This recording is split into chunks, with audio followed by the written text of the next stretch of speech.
नमस्कार दोस्तों। किसी गांव में एक ठाकुर रहता था। यूं देखने पहचानने में तो मनुष्यों की शक्ल का था, पर गुणों में सांप, शियार, कोए के दुर्गुणों का ही सम्मिश्रण था। शरीर व बोली ही केवल आदमी की थी। उसी गांव का एक जाट जो ठाकुर की हवेली के सामने रहता था, उसके 4 बेटे थे। जाट गंगा की तरह निर्मल तो था ही, सच्चाई का भी अवतार था। मन तो जैसे दूध से धुला हो, किसी की आंखों में डाला हुआ भी न खटकता। पर ठाकुर तो अपने स्वभाव अनुसार हमेशा उसे तंग करता, दुख देता, मौका मिलते ही कुछ न कुछ हानि पहुंचा देता। कारण था कि ठाकुर जाट के घर को जैसे तैसे हड़पना चाहता था। गांव के सभी लोग जाट के बेटों को दशरथ के बेटे मानते थे और ठाकुर को दुर्योधन का अवतार मानते थे। पर पेट की यह बात होठों पर कभी नहीं आई, क्योंकि ठिकाने में जूतों की व्यवस्था एकदम माकूल थी। सिंह की गुफा से भी कहीं ज्यादा लोगों को हवेली में जाने से डर लगता था, तो ठाकुर के खिलाफ किसी का मुंह कैसे खुलता। कुयोग की बात ऐसी बनी कि उस जाट से ठाकुर तो बहुत नाराज थे सो थे, पर भगवान भी नाराज हो गए। पेट में ऐसा दर्द उठा कि 2 ही घड़ी में कबूतर की तरह लोट पोट कर प्राण छोड़ दिए। घरवाली का सुहाग लूटा, 4 लड़के अनाथ हो गए। उस पर ठाकुर का अंकुश और छेड़खानी रात पर रात उतर आई। जाट की 12वीं हुई, तब तक ठाकुर तंग किए बगैर नहीं माना। 12वां खत्म होने के बाद तो उन्हें सूली ही में पिरो डाला। कामदार, कारिंदा और गांव भावी उन्हें नोच नोच कर खा गए। बेचारे क्या जोर करते, झूठ मूठ का कर्जा निकाल कर बता दिया। एक छदाम का भी वास्ता नहीं था। ऊपर से जोर जबरदस्ती बेटों से 10,000 रुपए का खाता लिखवा कर चारों भाइयों की सही करवा ली। बिना कर्जा चुकाए खेतों की मिट्टी भी घर लाने की छूट नहीं। फिर हल जोतने की तो बात ही दूर थी। गांव में किसी ने भी जाट का साथ नहीं दिया। खाली हाथ मुंह की तरफ नहीं जाता, घुटने भी पेट की तरफ झुकते हैं। अब आगे दुखियारों की झोपड़ी में कभी कभी चूल्हा भी नहीं जलता। क्या रांधे, क्या छोके और क्या सेके। मजबूरी पत्थर से भी अधिक कठोर होती है। 4 भाई जवान होते हुए भी क्या जोर करते। कोई मजदूरी पर भी ठाकुर के डर से नहीं लगाता था। ठाकुर की नाराजगी के कारण कोई लेन देन की हिम्मत तो कर ही न सकता था। खेती, मजदूरी व उधार, इन तीनों की आशा टूटने पर एक दिन लड़कों ने माँ से कहा कि माँ, पानी और हवा के सहारे कितने दिन तक चल पाएगा। पुरखों के निवास का यह झूठा मोह अपने प्राण लेकर ही छोड़ेगा। कहीं दूर परदेश में जाकर काम करेंगे तो किसी चीज की कमी न रहेगी। बेटे खूब ही छटपटाए, पर माँ नहीं मानी। कहने लगी, तुम कहीं भी जाओ, मेरा आशीष तुम्हारे साथ है। मैंने जीने की आशा छोड़ दी। गांव के मसान को छोड़कर कहीं भी नहीं जाऊंगी। आशीष के अलावा मेरे पास तुम्हें देने के लिए कुछ नहीं है। तुम्हारे बाप ने इस घर के लिए जिंदगी दांव पर लगा दी। पुत्रों ने कहा, माँ, तुम्हारे आशीष से बढ़कर हमें और कुछ नहीं चाहिए। सो 3 दिनों के भूखे प्यासे लड़के आधी रात ढलने पर माँ के पैरों में शीश नवाकर रवाना हो गए और माँ मसान की आशा पर दरवाजे पर खड़ी जुदा होते हुए लड़कों को अंधेरे के बावजूद भी एकटक देखती रही। लड़के तो घर, गांव और माँ को छोड़कर रवाना हुए तो एक क्षण के लिए भी कहीं नहीं रुके। चलते चलते 3 दिन और 3 रातें बीत गई।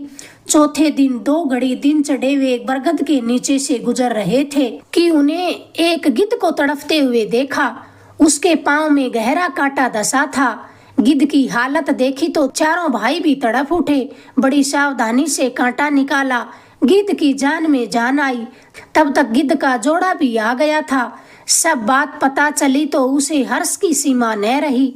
रोते रोते कहा, तुम्हारे इस एहसान का बदला कब चुका पाएंगे। भाइयों ने कहा, एहसान किया ही नहीं तो चुकाने की नौबत कहाँ से आ गई।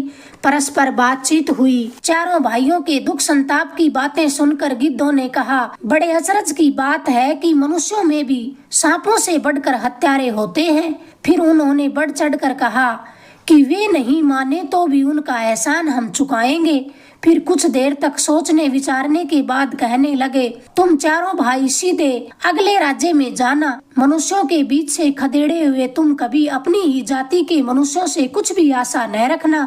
मुर्दों का शमशान ही तुम्हारा जीवन सुधारेगा। अच्छी तरह समझाकर उन्हें बताया कि इस नगर के शमशान का एक अजीब सा ढर्रा है। 3 दिन तक मुर्दे को जलाते नहीं, यदि जला दें तो उसी दिन 7 मनुष्यों का सफाया हो जाता है। 3 दिन तक मरे हुए मनुष्य का प्राण मिट्टी के आसपास मंडराता रहता है। कुछ भी मन में रह गई हो तो उसकी पूर्ति करनी पड़ती है। 3 दिन के बाद काया का मोह छोड़कर जीव अपने ठिकाने पहुंच जाता है। इसलिए 3 दिनों तक मुर्दे का पहरा लगता है। लोग पहरा देते हुए डरते हैं।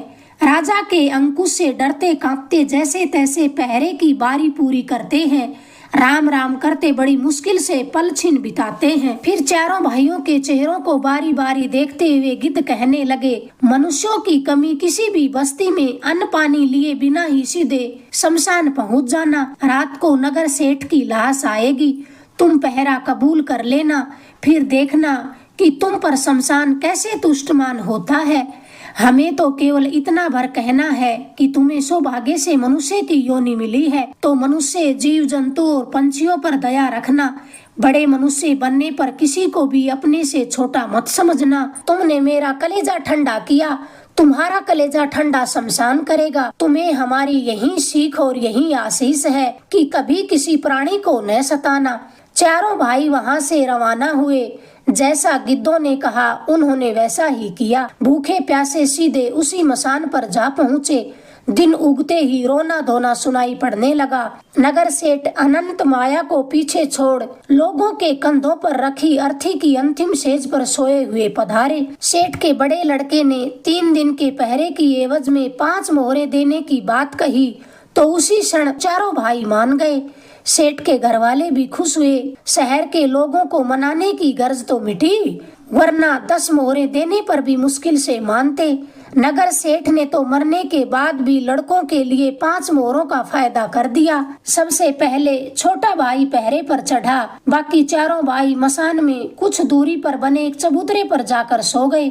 छोटा भाई हाथ नंगी तलवार लेकर सतर्क होकर पहरा देने लगा। अमावस्या की गहन काली रात थी। मसान का आवाज, सामने अर्थी पर बेजान मुर्दा, लंबे लंबे श्वास भरती हुई सनसनाती हवा। छोटा भाई पहरे पर खड़ा विचारों में डूबा हुआ था कि अचानक उसे कफन हिलता हुआ नजर आया। रस्सियों से बंधा हुआ मुर्दा इधर उधर कसमसाने की चेष्टा करने लगा। जोर से जमाई ली, उठ बैठने के लिए तड़फड़ाहट करने लगा। तड़ाक तड़ाक की आवाज करती हुई रस्सियां टूट गई। नगर सेठ ने अर्थी पर बैठे बैठे ही चारों तरफ नजर घुमाकर देखा। पास ही खड़े युवक की ओर देखकर पूछा, तू ही शायद मेरे पहरे पर खड़ा होगा। पहरे वाले को अपनी हिम्मत पर पूरा विश्वास था। डरा तो रंच मात्र भी नहीं, पर आश्चर्य बहुत हुआ। यह क्या बात हुई? या तो घर वाले भूल से जिंदा ही उसे यहाँ ले आए या मुर्दे में वापस प्राण लौटाए हैं। कहने लगा, खड़ा तो पहरे पर ही हूँ, पर यह क्या लीला हुई? मुझे इसका मायना बताओ तो कुछ पता चले। तब मुर्दा खड़ा होकर कहने लगा, मायना तो बिल्कुल साफ है। चौपड़ पासे खेलते खेलते ही मेरा दम निकल गया था। वे मुझे यहाँ भूल से नहीं लाए। मेरा मन अभी तक चौपड़ पासों में उलझा हुआ है। 3-4 दाव और खेलूं तो मेरी अंतिम चाह पूरी हो। तुझे चौपड़ खेलना आता है? छोटे भाई ने कहा, हाँ खेलना तो जानता हूँ, पर बिना चौपड़ खेल होगा कैसे? तब नगर सेठ ने हंसते हुए कहा, घरवाली ने बाकी तो कुछ भी नहीं दिया, पर चौपड़ पासे मेरे साथ बांध दिए हैं। पर मुझ में एक बुराई है कि मैं बिना दाव लगाए नहीं खेलता। छोटा भाई कहने लगा, बाजी लगाने योग्य हैसियत होती तो माँ को अकेला छोड़कर इस तरह मसान में पहरा देने की क्या जरूरत थी? सेठ ने कहा, तू जीते तो मैं 105 मोहरे दूंगा और मैं जीता तो तुम्हारे पहरे की 5 मोहरे छोड़ देना। तुम्हारा कर्म धर्म तुम्हारे साथ। मैं तो अपने वचन ठीकरी पर लिख दूंगा। यदि इस पर भी लड़के नहीं माने तो मेरे पलंग के चारों पायों के नीचे धन के 4 कलश गड़े हैं। किसी भी इस बात का पता नहीं है। तू इस नई माया का पता बताएगा तो वे जरूर मान जाएंगे। छोटे भाई ने फिर तो कोई हील हुज्जत नहीं की। दोनों चौपड़ खेलने के लिए जम गए। सेठ एक के बाद एक 3 दांव हार चुका तो खेलने की अंतिम आकांक्षा भी पूरी हुई। सेठ ने कोयले से ठीकरी पर अपने वचन लिख दिए और फिर संवास निकल गया। छोटे भाई ने फिर उसे अर्थी पर सुला दिया। ठीकरी जेब में डालकर उसी तरह पहरे पर सतर्क हो गया। कुछ समय बाद तीसरा भाई पहरे पर आ गया। वह भी पूर्ण सावधानी से खड़ा था कि सहसा किसी के रोने की दर्द भरी आवाज उसे सुनाई दी। पहरे वाले के कान जैसे पिघल से गए हों। एक बुढ़िया बुरी तरह रोती बिलखती हुई मुर्दे की तरफ ही आ रही थी। बुढ़िया का रोना सुनकर उसकी आंखों में स्वतः ही आंसू आने लगे। पास आते ही पूछा, माँ तू रो क्यों रही है? तब बुढ़िया रोते रोते बोली, मेरा भाई अचानक मर गया और मैं अभागिन उसका मुंह तक नहीं देख सकी। सुनते ही दौड़ी आई हूँ, पर भाई तो दगा दे गया। तेरा भगवान भला करे, एक बार कफन हटाकर उसका मुंह तो देखने दे। है तो अब केवल मिट्टी ही, पर मन नहीं मानता। पहरेदार भाई ने कहा, मैं मना करने वाला कौन हूँ? तेरा भाई है, एक बार नहीं 100 बार मुंह देख ले। यह कहकर उसने सेठ के मुंह पर से कफन हटा दिया। हतभागिनी बहन जोर जोर से चिल्लाती हुई अपने भाई का मुंह देखने लगी। पहरेदार भी एक टक उधर ही देख रहा था। अरे यह तो तीखे नाखूनों वाला पंजा भाई के कलेजे में क्यों डाल रही है? वह तुरंत समझ गया, भाई का बहाना बनाकर डायन मुर्दे का कलेजा खाने के लिए आई है। नंगी तलवार ऊपर उठाते हुए झपट पड़ा। डायन की आंख भी उसी तरफ थी। उसने कलेजे से तुरंत हाथ खींच लिया। झटपट उठकर खड़ी हो गई। आकाश की ओर ऊंची उड़ान भरने लगी। पहरेदार ने कसकर वार कर दिया। ऊपर उड़ती डायन का एक पैर कट गया। डायन ने चिल्लाते हुए बड़ी मुश्किल से अपने प्राण बचाए। पैर में हीरे मोती जड़ा एक पायल भी था। वह ठन की आवाज करता हुआ नीचे गिरा। चौथे भाई ने पायल को जेब के हवाले किया। सोचने लगा कि इस दुनिया में तो आंसुओं का भी विश्वास नहीं रहा। आंसू ही झूठे बहने लगे तो फिर सच्चाई कहाँ बची रहेगी। कितने में तीसरा भाई पहरे पर आ गया। रात आधी के करीब ढल चुकी थी। आकाश में तारों के बहाने अंधेरा टिमटिमा रहा था। वह तलवार की मूठ मजबूती से थामे पहरा दे रहा था। अचानक उसे गला कुछ सूखा सूखा सा महसूस हुआ। प्यास लगी ही है शायद। शमशान से कुछ दूरी पर एक तालाब था। मुर्दे को एक पल के लिए भी सोना छोड़ना वाजिब नहीं था। प्यास भी काफी जोरों से लगी थी। वक्त पर सब उपाय सूझ जाते हैं। मुर्दे को कंबल में बांधकर कंधे से लटका लिया। तालाब की पाज पर चढ़ा ही था कि सामने से एक राक्षस आता हुआ दिखाई दिया। वह अप्रत्याशित शिकार हाथ लगने पर जोर जोर से हंस रहा था। हंसने वाले की बेडौल कुरूपता देखकर तीसरा भाई तुरंत समझ गया कि यह तो अपने पांव चलकर राक्षस के फंदे में फंस गया। अब तो मरने में कोई कसर नहीं, पर डरने से कोई बात नहीं बनेगी। हिम्मत के पांव ही दृढ़ होते हैं। राक्षस को हंसता देखकर वह भी जोर जोर से हंसने लगा और फिर निरंतर हंसता गया। यूं प्रत्यक्ष मौत को सामने खड़े इस मनुष्य को हंसते देखकर राक्षस का माथा ठनका। कहीं उल्टी गले तो न आ पड़े। युवक को इस तरह हंसते देखा तो राक्षस नरम पड़ गया और फिर पूछने लगा, भैया तू हंस क्यों रहा है? काल को देखकर तो लोग चीखते चिल्लाते हैं। तीसरा भाई निर्भय निशंक आगे बढ़ते बढ़ते ही बोला, मेरी हंसी का तो तुझे अभी मायना बता दूंगा, पर पहले तू बता कि मरने की वेला तू क्यों हंस रहा है? राक्षस का कलेजा धक धक करने लगा। पीछे सरकता हुआ धीरे से बोला, मुझे मारने वाला तो अभी तक पैदा नहीं हुआ। मैं तो अनचिता शिकार हाथ लगने के कारण हंसा था। तब तीसरा भाई तेज कदमों से और आगे चलता हुआ बोला, तुझे मारने वाला पट्ठा तो मैं तुम्हारे सामने ही खड़ा हूँ। किले की नींव में 2 राक्षसों की बलि चढ़ानी है। एक तो मेरी पीठ के पीछे बंधा है, दूसरे की तलाश में कब से भटक रहा हूँ। तू इस कदर अचानक मिल जाएगा ऐसी मुझे आशा भी न थी। मुझे तो इसलिए तुझे देखने में बरबस हंसी आ गई। जब बात बननी होती है तब यूं बन जाती है। बात सुनते ही राक्षस का कलेजा ही बैठ गया। अब करे तो क्या करे, अब तो यह यमराज किसी तरह न छोड़ेगा। हाथी के समान उसका प्रचंड शरीर थर थर कांपने लगा। डरते हुए पूछा, मुझे किसी भी शर्त पर छोड़ा जा सकता है क्या? तेरी निर्बल गाय हूँ, मुझे मत मार, मरने से मुझे बड़ा डर लगता है। तीसरे भाई ने हंसते हुए पूछा। फिर उसने हंसते हुए पूछा, तुझे इतना डरपोक तो नहीं जाना था। किले की नींव में तो निडर राक्षस चाहिए। एक काम करे तो तुझे छोड़ दूं। राक्षस हाथ जोड़कर कहने लगा, मैं तो 100 काम करने को तैयार हूँ, मैं तो 100 काम करने के लिए तैयार हूँ। आपने एक की खूब कही, काम बताने की तो मेहरबानी करें। यदि न करूँ तो आपकी इच्छा हो सो कीजिएगा। प्यासे मनुष्य को तो प्यास के समय केवल पानी ही सूझता है। उसने कहा, इस शहर की चारों दिशाओं में 4 बावड़ियां सूरज उगने से पहले खुदवा कर पूर्ण करवा दे तो तुझे छोड़ दूं। राक्षस ये बात तुरंत मान गया। कोल वचन करके परस्पर धर्म भाई बन गए। तीसरे भाई ने डटकर पानी पिया, फिर वचन की एक बार और याद दिलाते हुए मसान की ओर मुड़ गया। नगर सेठ को वापस अर्थी पर सुला दिया। कुछ देर बाद बड़ा भाई पहरे पर आया तो वह चुपचाप बिना कुछ कहे चबूतरे पर जाकर सो गया। पर आंखों में नींद कहाँ, उसकी नींद तो तारों के बीच छिपकर अदृश्य हो गई थी। बड़े भाई को पिछली बातों का तनिक भी पता न था। वह तो मुट्ठी में मजबूती से तलवार थामे पूरी चौकसी के साथ पहरा दे रहा था। कुछ देर बाद ही पास के खेजड़ी वाले मंदिर के भीतर बातचीत की फुसफुसाहट सुनाई दी। वह सोचने लगा कि इस समय यहाँ कौन हो सकता है। सहसा यह फुसफुसाहट कहाँ से हुई है। मसान में तो कोई नजर भी नहीं आ रहा। वह तो फिर क्षण भर के लिए वहां रुका ही नहीं, मंदिर के पिछवाड़े कान लगाकर सुनने लगा।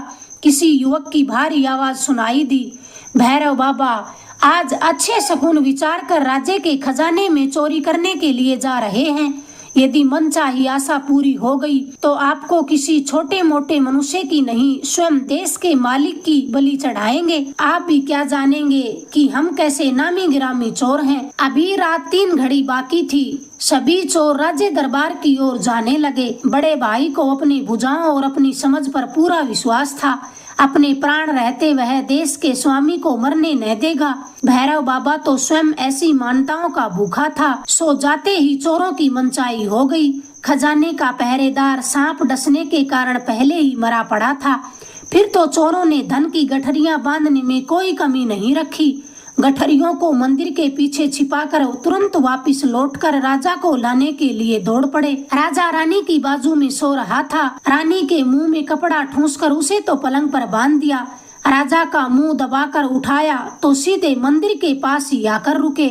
मंदिर में भैरव बाबा की मूर्ति के सामने मुंह का कपड़ा हटाते ही राजा जोर से चिल्लाया। राजा का अंतर्नाद सुनते ही बड़ा भाई सरपट झपटा कि उसने देखते ही देखते चारों चोरों के टुकड़े कर डाले। राजा प्राण बचने की खुशी में और अधिक से फिर रोने लगा। प्राण बचाने वाले के बार बार पैर पकड़कर रुदन करता रहा। बड़े भाई ने बहुत आरजू मिन्नतें की, तब कहीं जाकर राजा का धीरज बंधा और वह चुप हुआ। साथ जाकर उसे राजमहल के भीतर तक पहुंचाया। बंधी हुई रानी को खोला। मुंह के भीतर से कपड़ा हटाते ही वह जोर से चित्कार कर उठी। तब राजा ने कहा, मैं जीवित लौट आया, फिर तू रो क्यों रही है। फिर राजा सीधे दरबार पहुंचा। दरबारियों को तुरंत इकट्ठा करने का आदेश दिया। दरबार खचाखच जमा था। राजा ने रात वाली सारी दुर्घटना सुनाई तो सभी के मुंह काले पड़ गए। देश का सौभाग्य कि राजा जीवित लौट आया। सारी बात बताने के बाद राजा मुस्कुराने की चेष्टा करते हुए कहने लगा। फिर राजा ने पूर्ण आदर सत्कार के साथ चारों भाइयों को दरबार बुलाया, अपने पास सिंहासन पर बैठाया। बाकी भाइयों ने भी अपने अपने पहरे की दास्तान बताई। छोटे भाई ने नगर सेठ के वापस जीवित लौटने की बात बताई तो सभी लोगों के आश्चर्य की सीमा न रही। एक बार राजा ने विश्वास कर लिया तो फिर किसकी मजाल की उसकी किसी बात पर कोई यह विश्वास करे। नगर सेठ का बड़ा लड़का भी दरबार में उपस्थित था। ठेकरी पर लिखा सेठ का वचन पढ़कर उसने 105 मोहरे देनी पड़ी। धन के 4 कलशों की नई जानकारी से वह बहुत खुश हुआ। भाई ने डायन का कटा हुआ पैर और उसकी पायल बताई तो बड़े बड़े जोहरियों की अकल चौंधिया गई। ऐसी बेजोड़ जड़ाई उन्होंने आज से पहले नहीं देखी। सभी भाइयों ने खुश होकर यह पायल राजा को भेंट कर दी। राजा बड़े खुश हुए। तीसरे भाई ने तालाब वाले राक्षस का किस्सा सुनाया। दूध के समान मीठे पानी की 4 बावड़ियों के लिए शहर की सारी प्रजा ने एहसान माना। सभी बहुत खुश थे। राजा ने उसकी भी पीठ थपथपाई। राज्य में पानी की तकलीफ एक ही रात में मिट गई। फिर राजा ने अपनी सोची हुई बातें दरबारियों को बताई। सभी बेहद खुश हुए। राजा का कोई राजकुमार नहीं जन्मा था, केवल 4 राजकुमारियां ही थी। राजा ने अपनी 4 राजकुमारियों की जाट के 4 लड़कों के साथ शादी कर दी। आधा राज्य सौंपने की बात कही तो लोगों का एकाएक उस पर विश्वास नहीं हुआ, पर राजा ने जो जैसा कहा वैसा ही किया। आखिर मनुष्यों की बस्ती से खदेड़े हुए भाइयों पर शमशान ने इस तरह मेहरबानी की, उनका तो समूचा जीवन बदल गया। राजा ने अपने 4 दामादों को राज सौंपा। उस हत्यारे निरकुंश ठाकुर का ठिकाना जब्त कर डाला और उसे सूली की सजा दी। 4 भाइयों ने वर्षों तक हिल मिलकर राज्य किया। अपनी रैयत को उन्होंने पुत्रों के समान प्यार किया। पंछी जानवरों के ऊपर खूब दया रखी। सपने में भी किसी को किसी प्रकार का कष्ट नहीं पहुंचाया। अगर आपको ये किस्सा पसंद आया प्लीज चैनल को लाइक करें, शेयर करें, सब्सक्राइब करें। धन्यवाद दोस्तों।